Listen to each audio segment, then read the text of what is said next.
จั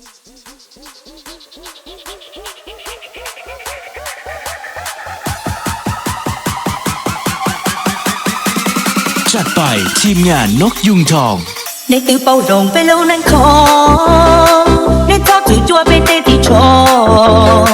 จัวไปตรงหลังลูกนั่งกุนซองจะไปจริงก็เฉยชีว่าจงในตือเป่าจันไปแล้วนั่นดวงในทอดถือจัวไปเตะที่หัว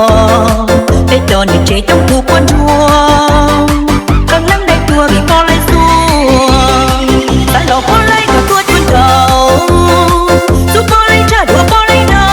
งนี่พอเลยชัวไปนั่งเกี่ยวข้าวอีตอนนี้เจถึงมอสโตอีจอชิงเจ้านั่งตัวตาแต่หลอกพอเลยกับตัวตาก็เทียบที่ท้องว่าพอเลยมาลูกนั่งจริงเกยอยู่กับเชี่ยชาเชื่อว่าจีมัวเพราะเดาเยอะจงลงเดียเตโนเชื่อว่าสิโนจัดไปทีมงานนกยุงทอง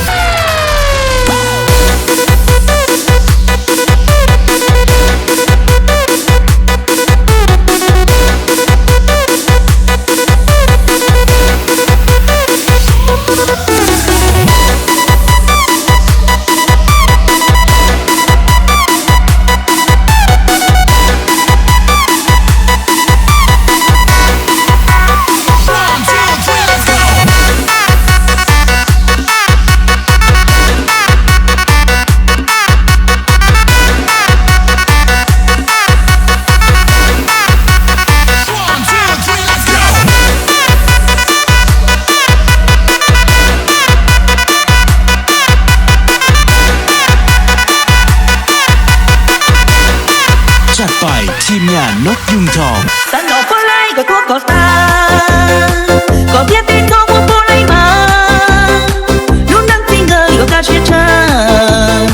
เชื่อว่าจีมัวเพราะเดาเยอะจงลงเดียเตโนเชื่อว่าสิโนจีนอถึงเราจีตัวถึงเบ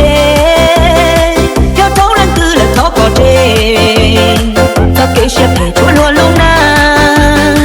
นึกจีบามั่งเขาก็ตอนเดแต่หลอกพอเลยก็ตัวจนเก่า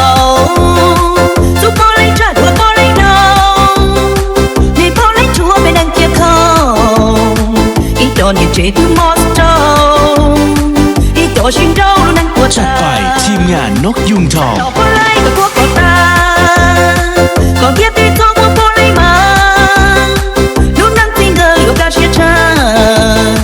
เชื่อว่าจีมัวเพราะเดาเยอะจง